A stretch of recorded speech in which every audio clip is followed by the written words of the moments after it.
Good morning, everybody. My name is Dr. Dara Ramprasad, and I am the proud owner and operator of BluePaz First Responder Services. Well, we have the pleasure of starting our conference off with a married couple, with Josh and Anna Barnum. And Josh and Anna are going to talk to us from a personal perspective on firefighter PTSD, addiction recovery, and give us a good feel for starting off today with some of the trauma that first responders experience, and then how we help to overcome these adversities. So, Josh and Anna, thank you so much for being here with us this morning. I will be on screen, but I'll be on mute, and so take it away. And thank you. We're here to talk about our experience. Our experience isn't easy to talk about. What I went through and what we went through as a couple was probably the most challenging time of our life. I'm going to talk really personally, really raw. I'm going to give some pretty brutal details about what I experienced and what that has taught me to this point. Let me introduce myself first. So I'm 41 years old. I'm a father of two, husband. I've been in the fire service for 23 years. I've been full-time with Central Arizona Fire here in Arizona for 14 years. I've been a paramedic for 16. I worked on a hot shot crew and various other wildland fire service type stuff early on in my career. Anna and I were married in Mexico in 2009, and we had our daughter a couple years later. I'm good at what I do, and I really love my job. I always have. This has just been part of me. It's just been what I've done, and to a certain extent, that's what caused some of the problems. But in doing this, we were trying to figure out our why and how we ended up here talking to people from around the world about mental injury, about mental health, about first responders' health and wellness.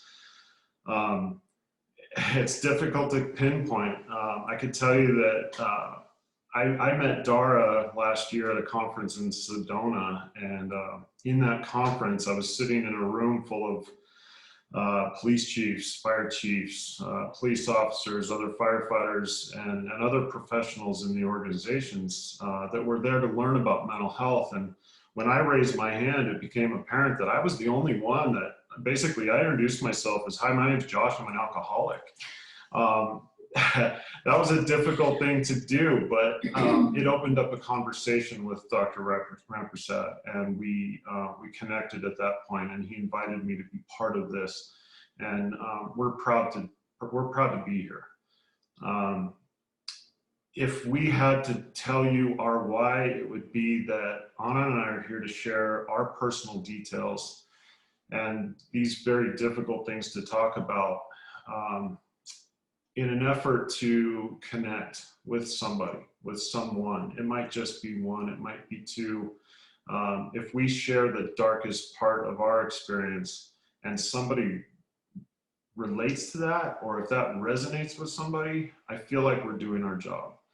If I can keep one first responder from going to the darkness instead of making that phone call for help, I feel like it's all worth it at that point. So let me tell you a little bit more about myself here. Why am I here talking about mental health? Talking about PTSD, can you see it? In my experience, I've recognized that PTSD or mental injury is just that. It's an injury, but you just can't see it. We as first responders see bleeding injuries all the time, and they're easy to recognize, and you know what to do, and we have protocols for that. When it comes to a mental injury, the signs and symptoms can be vague, the signs and symptoms can be subtle, the signs and symptoms can last. They can come on over a long period of time, and they're very difficult to recognize. I was fortunate enough to recognize my signs and symptoms at a time when I needed help the most. And I made that phone call instead of going further again into that darkness, that dark place. I was diagnosed with PTSD, major depression, moderate alcoholism, anxiety, or an anxiety disorder, social anxiety, suicidal ideations, and those are difficult titles to wear. I've worn the paramedic patch for 16 years. I've worn the firefighter patch for 23, and now I have a few more added to my name. In a way, I'm pretty proud to carry those now, because I'm willing to talk about it. I'm willing to open up. I'm willing to share my story, again, to keep others safe. Those individual diagnoses changed my life, because when I was in my darkest need, I didn't know what it was that I was experiencing. I went to the IAFF Center of Excellence in 2018, on Christmas Eve, in fact. I left my wonderful family on Christmas Eve to go to the Center of Excellence to get some help. What it felt like, though, I feel like this is important to share. We all know the terms PTSD, depression, anxiety, alcoholism. We know what that is, but to me, in my moment, I couldn't recognize that those were the things that I was dealing with. It took, looking back now, I can see the signs and symptoms. I could see how I was behaving. I could see the turmoil that I was in, but I didn't have a name for it. I did not have the diagnosis truly helped me to then move forward and get the help that I needed. So with PTSD, there's a terminology differential there that I think is important, but PTS, post-traumatic stress, versus PTSD, post-traumatic stress disorder. I think it's important to understand that we all experience PTS to some degree or another. Any one of us on any given day can experience post-traumatic stress. When it becomes a disorder is when the disorganized thoughts start to come in, the intrusive thoughts, the nightmares, the panic attacks, the things that truly disrupt your life and that of your family. And that's what I was experiencing. And like I said, I couldn't at the time tell you that that's what it was that I was in. I was experiencing avoidance systems, or avoidance symptoms. I would avoid confrontations. I would avoid relationships. I was avoiding my family. I was avoiding my own feelings and my own thoughts, my own emotions, because they were too difficult to come to terms with. Compassion fatigue. This is an important one, and Anna's going to talk about this later, but in my profession, again, I love what I do. I'm a good paramedic because I value taking care of my people. But what I did over the course of years was I gave and I gave and I gave until there was nothing left to give. I didn't have any more compassion for myself, let alone my family. I didn't have any more compassion when I got home from a difficult shift. I was experiencing anger issues. I became angry at the smallest little things that would trigger a thought that had to do with a call or an experience. The intrusive thoughts were becoming difficult to deal with. My mind felt like it was racing. One of my good friends, when I decided to finally get help, he said, man, I didn't know what was going on with you, but what is it? And I said, man, I wish I could tell you. He said, well, what are you experiencing? And I said, I don't know, but I'm going to go get help to try to deal with the voices in my head. And he said, well, what are the voices saying? My only response to him was, I don't know. It was just loud. That was the only way I could describe it. It was just loud, and it was becoming difficult to focus and concentrate on what was important in my life. The panic attacks and nightmares, I started to experience those more and more close to the time that I sought treatment. They were becoming difficult. I wasn't sleeping. Anna will talk a little bit about REM sleep later and how, things are processed in REM sleep, but I wasn't allowing myself to have that deep restful sleep that would help my brain to recover.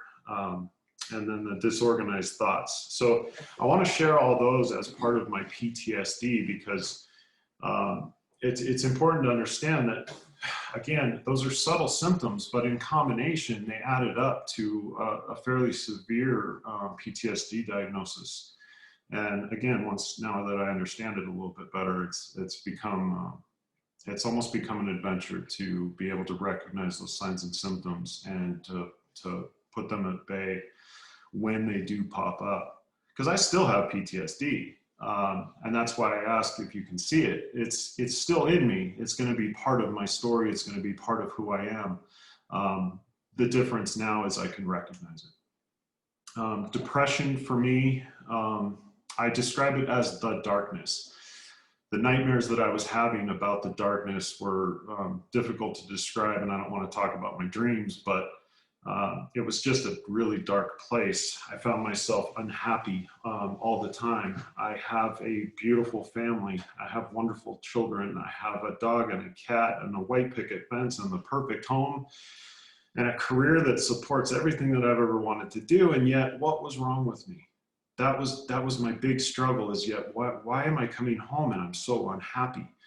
And as a paramedic, I treat patients with depression all the time. I don't have depression though. That was the big denial, was, I have no idea what depression is. And I didn't understand depression until I started to experience it. And even then I didn't have a word for it. I was in denial that I even had PTSD when I got diagnosed with depression, I'm sorry. I isolated myself. I didn't think that I was worthy of having PTSD or depression. I felt like PTSD and depression were part of a military complex or people that really saw some serious stuff. I just never considered myself worthy of that. My depression also contributed to the feeling that nobody would understand. No matter how much I tried to talk about it, I felt like I couldn't, nobody would relate. I couldn't share my story with anybody in a way that they could understand. So I kept it within myself, which again, further contributed to the depression. And in doing so, in keeping it in, I felt like I had to self-medicate. So that led to my alcoholism. The only way that I could quiet those voices in my head or that darkness was to drink. And we'll talk about that in a little bit too. Anxiety was the big one for me. Again, I didn't have a word for it, but anxiety left me feeling spooled up all day long. I felt as though my muscles were racing, my body was racing, my heart rate was up, my blood pressure was up. I had fear of the unknown. I had racing thoughts. I had the experience of going to work, becoming severely anxious about what was to come, what kind of calls we were going to run, if it was going to remind me of the call that contributed to my injury. I spent all my day worrying about what was coming next and what was truly unknown. I started experiencing stomach issues, nausea, diarrhea, stomach cramping, all the things that had I known what it was, I probably would have gotten help sooner. But I was in an avoidance stage. I didn't want to recognize that there was something wrong, even though I knew that there was. I had social anxiety. I had severe social anxiety, and I think that I always have. I always referenced it as something that, I'm just a shy person, or because of my childhood, I just became shy. I know that not to be true because I love being around people. I love people. I love my community. I love my family. I love the people that I'm friends with. I just didn't want to be around people when I was struggling, because I didn't want to be put on the spot or singled out. I didn't want somebody to ask me if I needed help. I had to, when it came to social anxiety, one of Anna's a very social person, and she tried and tried and tried. But when it came time to take part in any kind of event, I would need to know all the details of the event. I would need to know who was there. I needed to know how long we were gonna be there, what the time frame was. But I also needed to know if they were gonna have alcohol or not. Because if they didn't have alcohol, I was gonna have to drink before I went. And that's a sad thing to admit, and I hate to do that, but I needed to, again, self-medicate in order to function. And that was a difficult experience. I had a lot of fear and hypervigilance during that time. I was afraid of the next day. My alcoholism began. I think that I've always been a social drinker, and I'm sure that everybody here understands this, but in the fire service, in the first responder world, alcohol is part of our culture.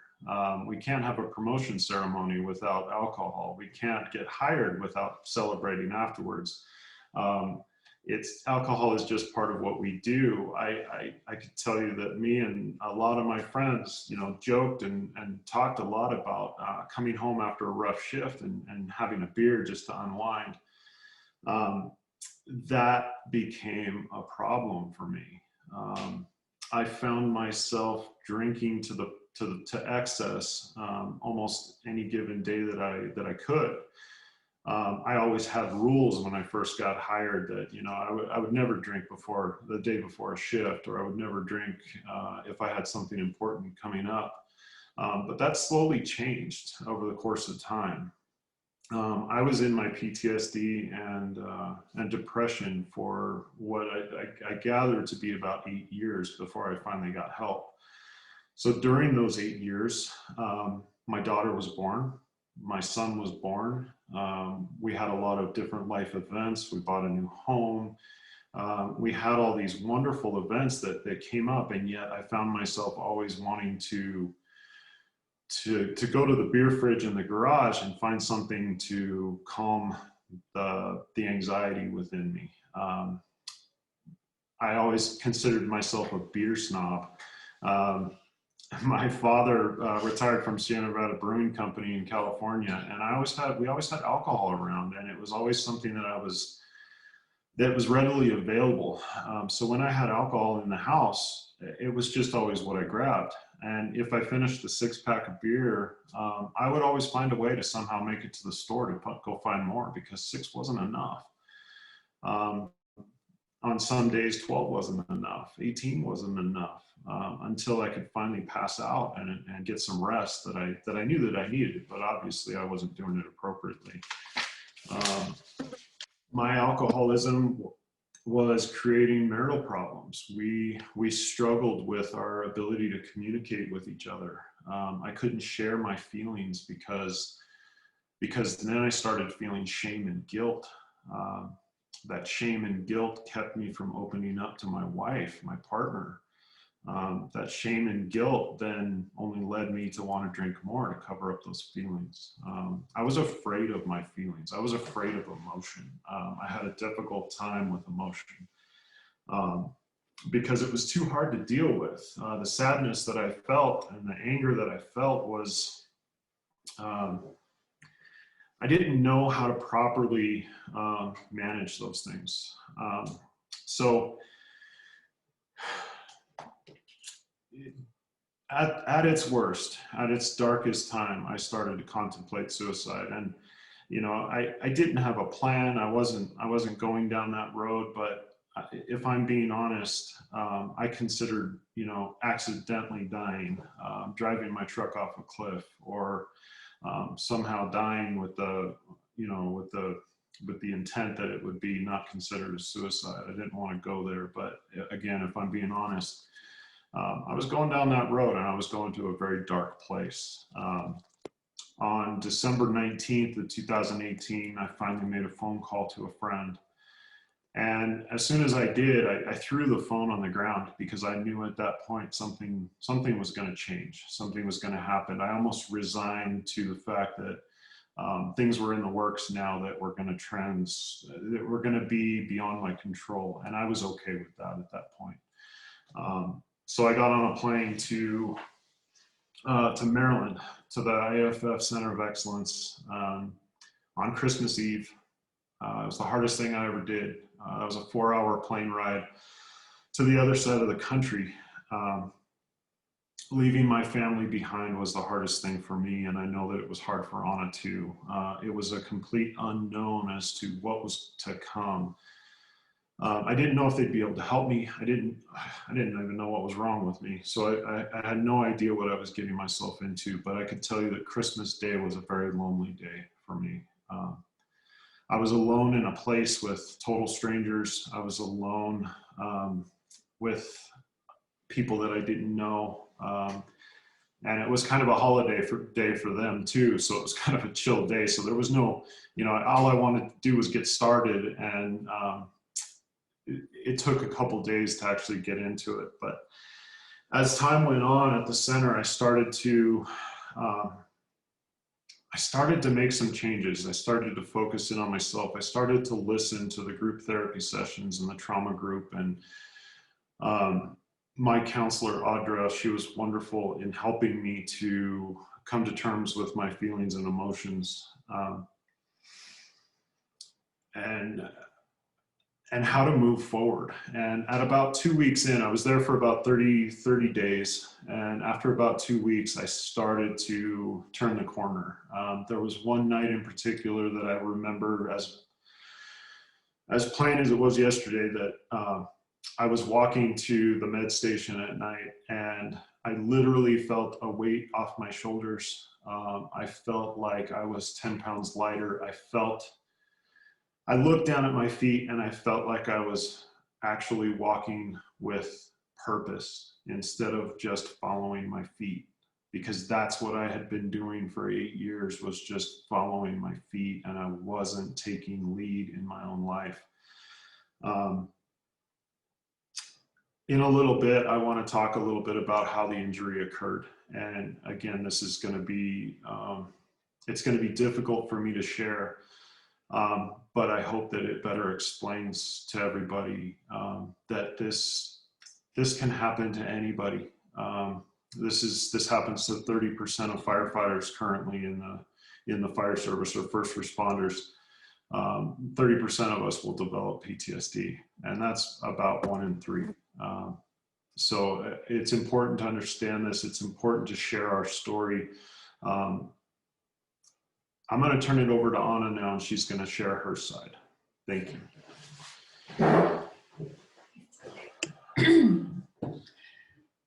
So, like Josh said, we feel really compelled to share our story with you, because we hope that by sharing what happened to us, that maybe it will inspire someone else to ask for help. And I want to speak from the perspective of a fire wife, living with someone with PTSD, but also with depression and anxiety and alcoholism. One of the things I've learned, Josh and I have been married for almost 11 years, and one of the things I learned is that, being a fire wife or a first responder wife, for the wives out there, is this title doesn't come with a manual. It doesn't, there's no instructions for how to be a fire wife, and it sounds pretty cool in the beginning. And one of the things that fire wives come to realize is that it's a very lonely job. We spend a lot of our time alone. Our husbands or partners are on duty. They are on duty on Christmas and on Thanksgiving, and we attend a lot of events like weddings and birthdays and things like that alone. We take on a huge responsibility for our children. So if our partners are on duty and called away, we take on a lot of that. We are married to first responders, but they are married to their profession. It's something that usually comes first. I mean, they do this job because they love it, and not that they don't love their families, but it takes a lot of their mental capacity to be vested in what they do.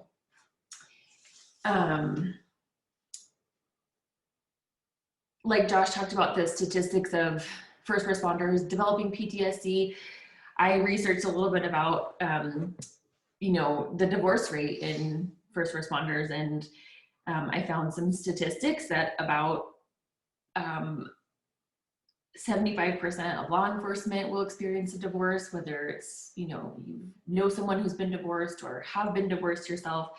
Firefighter divorce rates are 3 times just the national average, which is second in line to military. So it's very, very challenging. When Josh and I first started going to counseling, this was back when we thought that the problem was us.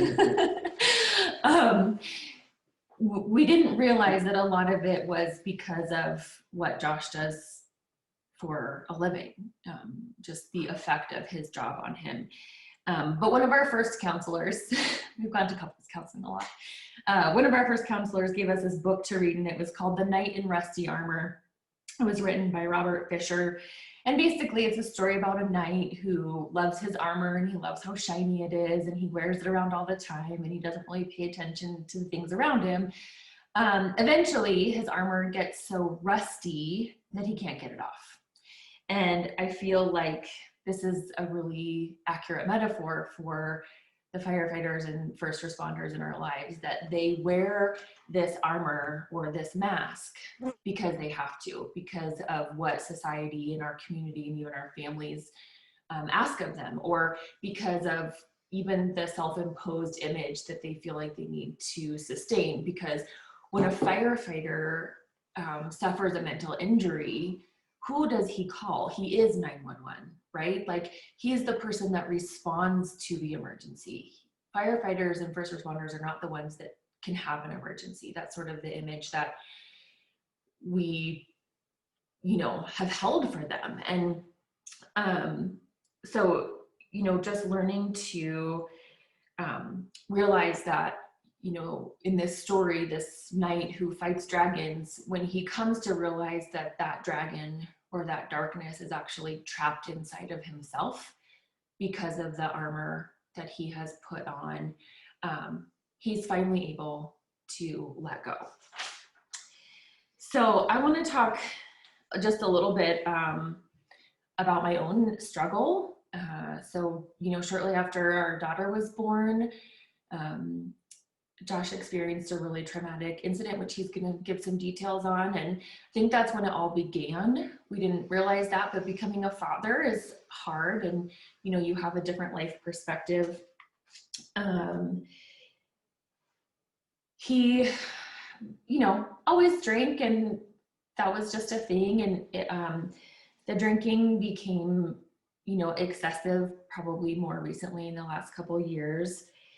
And Josh explained a little bit about how, he had the voices in his head, just that constant noise. And he's explained it to me as, needing to turn down the stereo. And the only way he knew to turn down the stereo, I mean, you could never turn the music off, but you could turn it down. And the only way that he really knew at that time how to turn it down was by drinking, because it helped to quiet, that constant noise that was going on in the background. But what it felt like for me when he was drinking and trying to turn down the noise was, it felt a lot like being shut out. He didn't want to connect. He didn't want to engage.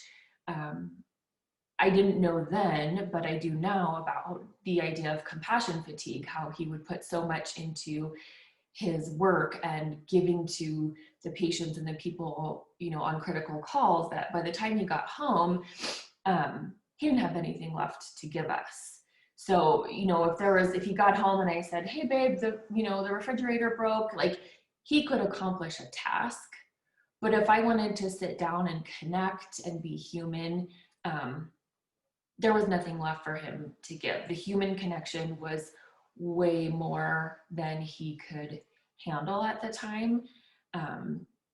So instead of having to feel any kind of human connection, he chose to then kind of just shut everybody out. So not only was I experiencing, you know, just the life of a fire wife, but also then having a firefighter husband who, you know, essentially was wearing this mask and then not being able to engage in any kind of, you know, relationship.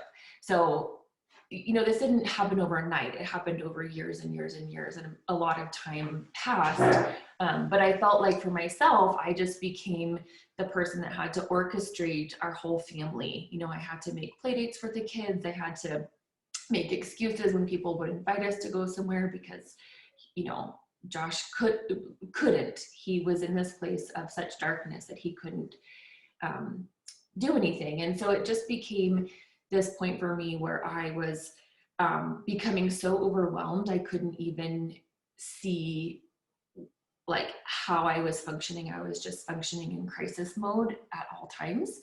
And on the outside, I'm sure it looked like everything was fine, because when things kind of fell apart, you know, back just before Christmas Eve, about 2 years ago, when we did share about what happened, everyone was very shocked. Like, oh, you looked like you had it all together. And I think that was a point that Josh made, is that you can't see PTSD, you can't see the mental injury, but you can see when people ask for help.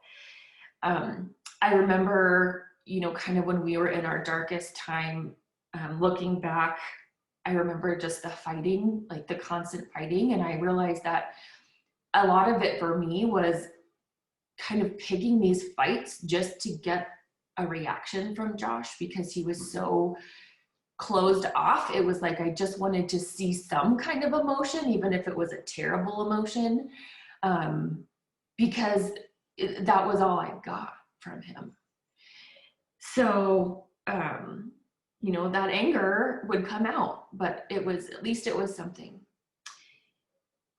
Josh describes having hypervigilance, so being, you know, really super aware and needing to know everything. And what that felt like for me was him being controlling. You know, now in hindsight, I look at it thinking like, wow, he really cared, and that was his way of like caring. But for me, it felt awful. You know, he would want to know where we were at all times, and he would call, and, you know, if there was a car accident on the road, he would make sure it wasn't us, and he wanted us home at night. And you know, it was that kind of thing. That was his hypervigilance. He felt the need to keep his family safe, and I'm grateful to know that now. And at the time, it was beyond frustrating. So, let's see, just looking at my notes, making sure I have covered things. I wanted to talk just a little bit about that night that Josh called for help. Like we said, you know, this experience of the PTSD developing and the alcoholism becoming worse and the depression getting deeper happened over the course of about 8 years in our marriage. And, you know, don't get me wrong, there were good things during that time. It was a challenging time, and we can look back on it and find those special moments, but there was a lot of hardship that happened during that time too. And I'm a teacher, and one of the things that happened for us was, this was sort of the catalyst in our journey, was that my first grade students all wrote letters to Santa, and my daughter happened to be a first grader in my class. I teach at a small school. And so as their teacher, of course, I read all the letters to Santa before I mailed them off. And my daughter wrote a letter to Santa like a normal, you know, 7-year-old would, and asking for the things and, you know, thanking him for being so generous. And at the end of her letter, she said, P.S. Santa, will you please make my dad happy again? And I brought that letter home and I showed it to Josh. And I didn't know it, but the next day was the day that all of this happened. The next day was the day that things fell apart, but actually fell together. And Josh made the phone call for help. So even though he had been trying to hide it and disguise it and cover it up and wanting to believe that nothing was wrong, when a 7-year-old asks their dad or asks Santa to help their dad find happiness, I think that was a really eye-opening moment. And so that's where it all started. And, you know, Josh made the phone call to a friend and said he needed to get help. And we made phone calls to human resources. And 3 days later, Josh was on a plane to Maryland. And for me, it was one of the scariest times of my life too. So here's this person who I love, and we've gone through these struggles, and I feel like, you know, I was feeling this sense of, you know, I haven't seen my husband in years. I know he's there somewhere, but I just don't know him anymore. So sending him to Maryland was really kind of a challenge. I didn't know who would come back. I didn't know if he would come back. I didn't know if he would come back and be the same person, if we would still be married. But here we are, and we've gotten this far, and I can't say we're through it.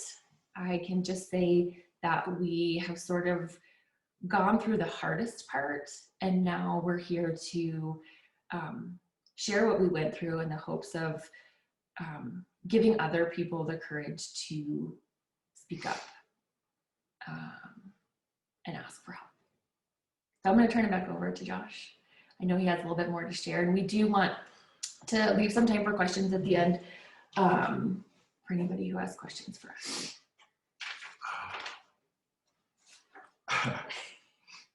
So obviously, I think the recognition of how deeply this was affecting my family aided to or contributed to my decision to finally get some help. And again, it was the scariest thing that either one of us ever went through. It was harder than anything I've experienced at the fire department. It was the hardest thing that I have ever done in my life, but it is also my proudest moment. I think it's important to say that I've been sober for almost 2 years. I am still in counseling. I still attend regular counseling, which I just do for maintenance at this point. When I got home from Maryland, I jumped right back into another program just to keep the work going. And to this point, it's been successful, and I am proud to share my story. I have never felt better in my life. I am better at my job. I am healthier than I've ever been. My doctor even was surprised how much my cholesterol came down. I don't drink beer, but I eat a lot of ice cream, and I'm okay with that. I want everybody to know that it's possible. It is possible to recover. It is possible to live your best life. And I found a desire to live again. I can engage with my children. I play. My wife and I laugh and joke. We are connecting in ways that we forgot how to over the course of time. So I'm in a really good place now. And again, I'm really proud to be here with everybody. I do want to share a little bit about how this happened. To me, I wish I could have recognized at the time that it was how important it was to get help after an incident at work, how important it is to be in touch with your feelings, and how important it is to recognize when something isn't right. But it took me 8 years. And the incident occurred in 2011, July. My parents were visiting from California at the time to meet our 3-month-old daughter for the first time. So again, I'd recently become a father. And ironically, my parents were leaving on that day to drive back to California, and they stopped by the fire station to say goodbye. As soon as they pulled into the driveway, we ended up getting tones to go. I think it came out as a car accident. Didn't sound like much. Didn't sound like much of a big deal. So I actually told my mom and dad, "Hey, just hang tight. I'll be right back. Half hour, no big deal." so we went off down the road to this vehicle accident, and upon arrival, we were the second unit in, and it was a vehicle rollover with ejection.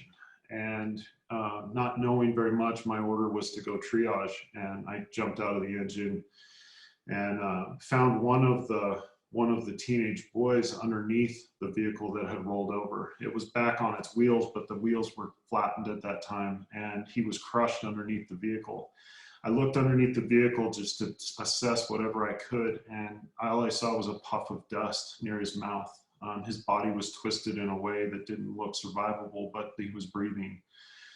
Myself and probably 10 other bystanders at that point lifted the car up off of him. He got pulled out, and he was transferred to another paramedic on scene, and off they went. I was then assigned to go take patient care on the other guy, and the other guy was supine on the ground with CPR in progress. I did not know this person. He had obvious trauma to his head that indicated to me that there was not a whole lot that we could do, but we continued to work. We did CPR, and I started an IV. We did all the things that any good paramedic would do. And after a certain amount of time, myself and another paramedic on scene recognized that there wasn't a whole lot that was to be done here, and to transport him would be futile. The trauma was so severe, again, that it was time to terminate efforts in the best interest of everybody involved. So beginning to assess, in order to call the hospital and get a time of death, I need to find a name and date of birth. And again, this kid is unknown to me. I do not know who he is, and decided to call the hospital anyway to terminate efforts. And as I connected on the phone with the base hospital, somebody handed me his ID. And in that moment, I was overcome with terror and fear and anxiety, because this 19-year-old man was somebody I actually did know very well. He was the son of a fellow firefighter, a mentor. This kid worked at the local grocery store bagging groceries, and he was enrolled in the next upcoming fire academy. He wanted to be like his dad, and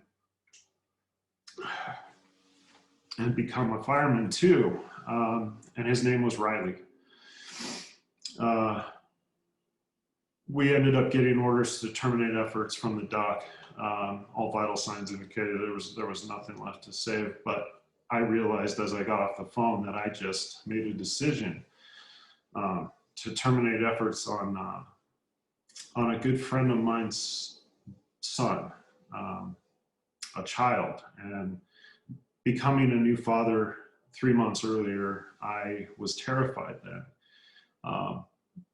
That scene transitioned to, then taking care of the body, taking care of the scene. We obviously had traffic blocked, and, the road was shut down. We began to cover him up with a blanket, and I looked over to the engine, and I saw his dad. Somebody had called him, and he rushed to the scene, wanting to understand what had happened to his son. He didn't know the extent of what was happening or what had already happened. But I was kneeling down next to Riley when his father ran over. And in that moment, I witnessed a father's worst nightmare. I witnessed all the emotions that were indicative of what being a father is. I witnessed the horror of a dad beating the chest of his own son, trying to get some response. I lost a lot of memory after that until therapy. At that point, I think my brain was full. My brain had suffered an injury at that point, and I couldn't remember anything. For 8 years, I couldn't remember anything after that. I have since come to remember what happened in the events after. when we cleared the call and went back home, I realized 3 hours later my parents were still waiting. As traumatic as that injury was, I felt I was compelled to say goodbye to my parents. They were driving back home and I wanted to say goodbye to my dad. I told the fire chief at that point what was going on, and he said, "Take my vehicle." I rushed home, which wasn't far away from the fire station, and I held my 3-month-old daughter and said goodbye to my parents. And I think I ended up going back to work. And that's what we do as firemen, is we go back to work. We keep our head down and we go do it all over again. But that one hurt me. And it hurt me because it felt so horrible. It felt awful, and I took responsibility for it. I felt like I was the one responsible for what had happened because I made the decision to terminate efforts. And obviously that isn't true. There isn't anything I could have done. But for 8 years, I struggled with my decision, and I struggled with doubting my own abilities, my own decision making. I struggled with, did I do the right thing? And that tore me up. And so for 8 years, that ate away at me. During that time frame, there were a number of other calls. I was known as a magnet during that time, but I didn't know how to treat those injuries. But I do now, and I do know how to recognize the signs and symptoms of what I'm experiencing. And I want everybody to know that if something like that occurs, and it does, it occurs every day. First responders experience this sort of thing all the time. When there's a human connection is when you really should pay close attention to yourself. It's time to consider yourself the most important patient. I know that I don't have a whole lot of time left. I wanted to share that story because I feel like it is important to understand that and how it affected me over time. In closing, I want to read a letter real quick. It'll take a couple minutes. This was a letter that I wrote on January 5th of 2019. This was a letter from me to myself. My counselor, Audra, had me write letters, and I continue to do so. I wrote several letters during treatment, but I feel like this one was important. This could be a message to any young fireman getting into the fire service, but this was a letter from myself to myself as a young man. So it says, "Dear Josh, as you settle into a career as a fireman, you will be challenged in ways you may not be able to comprehend yet. I want to write this letter in the hopes my words might help to heal your heart and maybe prevent some of the pain you will likely feel. Being an EMS provider, fireman, paramedic, and public servant is one of the most rewarding professions out there and is reserved for only a very special type of person, but it comes at a price. For all the compassion you have and give freely to those in need, you will have to harden your heart. For all the late nights and long shifts you'll spend helping others repair some hurt in their lives, your life will become chaotic and disorganized. For all the mentoring you provide and knowledge you share with younger members in the fire service, your brain will become fatigued and hurt from the witnessed pains. For the awards you are given and the promotions earned, you will suffer quietly in undefined and obscure heartache. For all the saves and triumphant achievements, your body will begin to scream for healing. As you can see, you will embody all the things everybody wants in their local hero, but the price will also be great. My advice for you and the purpose of this letter is to tell you to pay close attention to yourself and know that you are the most valuable patient. Don't give so much of yourself that you have nothing left for your children. I want you to have the courage to challenge a burning building, but also to have greater courage to be honest with yourself and those that love you. Your wife will want to help, but unless you express your needs, she won't know how or have the tools to be your savior. Life on this earth is short, and your career will only be a part of it. The wheel will keep turning long after you are gone from the ranks. I'm sure you have seen that some of your greatest mentors and heroes are not looked upon so highly for their strengths, but also for their vulnerabilities. Be an example for others by being as whole as you can be, and show others that emotion is not a sign of weakness, but of true strength. Don't allow depression to pull you so deep you can't see any light. Fight hard for yourself and never be afraid to ask for help. Because truthfully, there are many others that have fought similar battles before you. It will feel terrifying and unimaginable to ask for help, as you might feel ashamed to admit that you don't have all the answers. Trust me when I say that help is there for you and that it isn't far away. In some cases, that may come in the form of a letter written by somebody who loves you.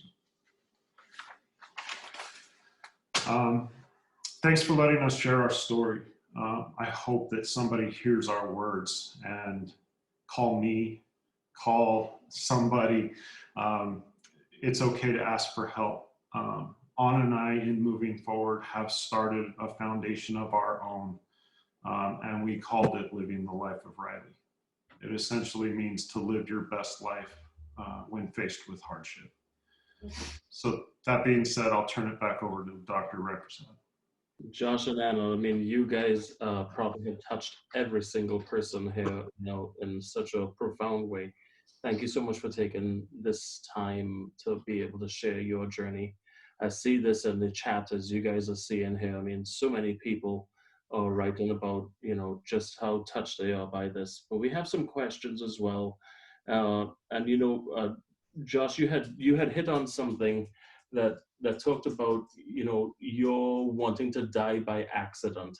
This is a phenomenon that I have heard a lot more recently from guys that are coming out and talking about this. The only way that my family will get my benefits is if I actually die by accident. I can't afford to die by suicide, nor can my family afford for me to die by suicide. But yet still there is that suicidal wish where, that's the intent behind it. How did you work through that, just as briefly as you can? I know we have a lot of questions, but I want to make sure that we talk about that too, because I think that sometimes our firefighters are dying by accident, unattended deaths, which actually could be ruled as suicides. How did I deal with that, or how did I come to terms with that? I think that ultimately I had to take responsibility for my actions. I had to take responsibility for my behavior. And in doing so, I could better understand what it was that was causing these thoughts. Obviously, in CBT, we know that thoughts, influence behavior. I really needed to understand the cause of what was going on in order to then better deal with it.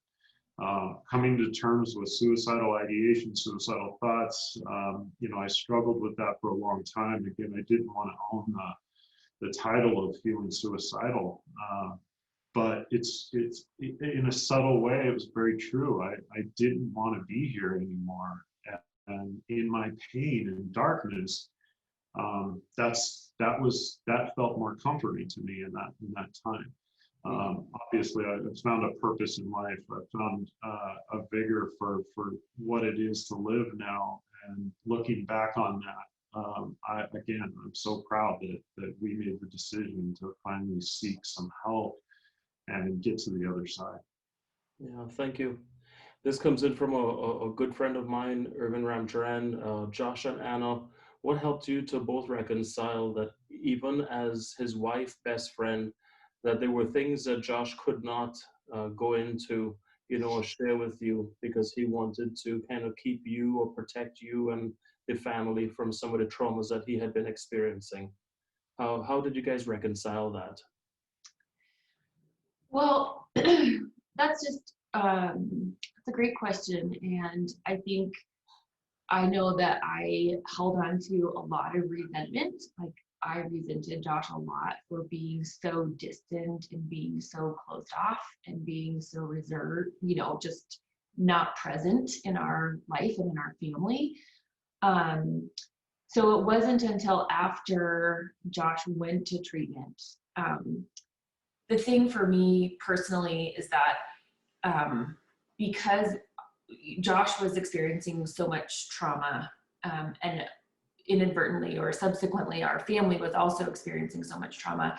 It's kind of like when you're in it, you can't really see past it. And so I never really allowed myself to feel all these things until Josh left for treatment. And when he left, I all of a sudden kind of overflowed with this resentment and anger and all of these things I wasn't allowing myself to feel before. So really it kind of came down to once Josh was able to get treatment, and we were able to come back together as a family, we both came together, you know, through the help of professional counselors and things, you know, both of us seeing people and kind of talking about it and really being honest with each other. I found what I had to do was I had to relearn who my husband was and not hold on to all of these things that had happened in the past. In my head, I thought, you know, if he just stops drinking, this will all get better. I didn't realize that it wasn't just the drinking, it was so much deeper. And so it was really about me letting go and experiencing that forgiveness of those things happened in the past and he didn't really have any control over them. And it was coming back together in an understanding of meeting each other now as we were, instead of bringing all of our past into what we were wanting to create now as our future. So true forgiveness and letting go. It sounds like it was a huge, huge step forward for you. I think that also in addition to that, I had to forgive myself. I had to understand that what I did happened, and you know, obviously I take responsibility for it, but in order to move on, we needed to not live in a way that was reminiscent of the past. We needed to create our future. Great points. I mean, you know, we could have you guys on for 3 hours and we still will run out of time. I know this, but we'll try to field a couple more questions here in the last few minutes that we have. Josh, are you attending AA meetings, working 12 steps? And Anna, do you go to Al-Anon meetings? I don't. I could never, and I am not trying to, you know, downplay AA and the value of AA. It just never resonated with me. I did a lot of EMDR work. I do a lot of mindfulness work. I meditate. There are things that I do that keep me solid.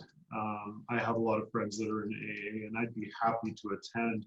It just never really resonated with me. And that's not to say it won't work for anybody else. But for me, my consistency comes with my mindfulness and recognizing the thoughts, feelings, and emotions that I'm experiencing in any given moment, and then discovering my why. You know, my why is my family. My why is my life. My wife, or my why is now ice cream.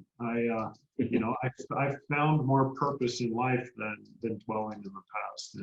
And so no, to answer for Anna, I think that she did attend a couple of Al-Anon meetings while I was in treatment, but we haven't continued on that. But you know, I'm open to just about anything at this point. That's awesome. Thank you. Just would you guys do us a huge favor, and Anna, if you can, type in the name of your foundation in the chat box, people. I actually would. I'm sorry to interrupt. I was just answering the question. So we are in the process of developing this foundation. So it hasn't gotten off the ground yet. The 501c3 stuff is a big hurdle. The foundation is going to be called The Life of Riley. We have a social media page, which Living the Life of Riley. Yeah. You can request to be part of it, and I'd be happy. You know, I share some things on it from time to time, but in attempting to get our 501c3 it's becoming a time challenge, and we just in a sense we want to let it happen as organically as possible, but we have had the opportunity to help a number of people in our experience just by sharing, and to us that's what it's all about.